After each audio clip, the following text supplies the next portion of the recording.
আসসালামু আলাইকুম। চলে এসেছি সহজ ভাজি রেসিপি নিয়ে। তো দেশে এবং দেশের বাইরে যারা থাকেন সবাইকে আসসালামু আলাইকুম।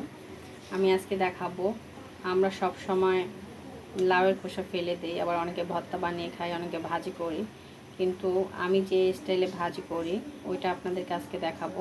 এভাবে ভাজি করলে ভাজি খেতে খুবই মজা হয়। আমি ভাজি লাউর চোখলাকে কুচিয়ে আর সাথে 2টা আলু দিয়েছি, কুচিয়ে ধুয়ে নিয়েছি। এবার এটাকে চুলায় বসিয়ে দিব কিভাবে সেটা আপনাদের দেখাচ্ছি। প্রথমে আমি তেল দিয়ে দিব পরিমাণ মতো, ভাজির পরিমাণ বুঝে তেল দিতে হবে। তারপর দিয়ে দিব পেঁয়াজ কুচি,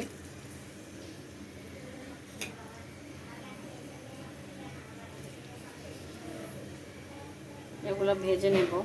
তো পেঁয়াজের কালারটা চেঞ্জ হয়ে আসলে আমি দিয়ে দিব হলুদ দিয়ে নেড়ে তারপরে ভাজিটা দিয়ে দিব। ভাজিটা দেওয়ার পর এবার নেড়ে দেবো, নেড়ে মিক্স করে নেব।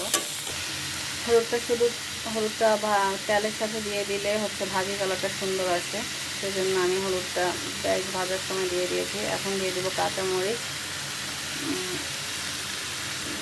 ভালো করে নেড়ে ঢেকে দেবো। তো কাঁচামরিচ দেওয়ার পর ঢেকে দিয়েছিলাম। এখন 1 মিনিট পরে চলে আসলাম লবণ দেওয়ার জন্য, কারণ লবণটা একটু পরে দিলে ভাজিটা আনাম থাকে, সুন্দর কিন্তু ভাঙে না, সেজন্য আমি লবণটা একটু পরে দিয়েছি। তো এবার লবণ দিয়ে এটাকে নেড়ে চেড়ে ঢেকে রাখবো। আমি ভাজিতে পানি দিব না, চুলার আঁচ low to medium to low হিটে আমি ভাজিটাকে রান্না করব, কোনো পানি ছাড়াই।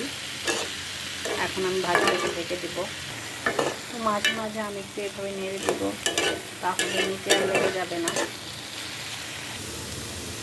তো মিডিয়াম টু লো আঁচে রেখে আমি এইভাবে পানি ছাড়া ভাজিটা ভেজে নিয়েছি। এইভাবে ভাজিটা ভাজতে খেতে বেশি মজা হয়। তো আমার ভাজিটা রেডি, এখন নামিয়ে নেব।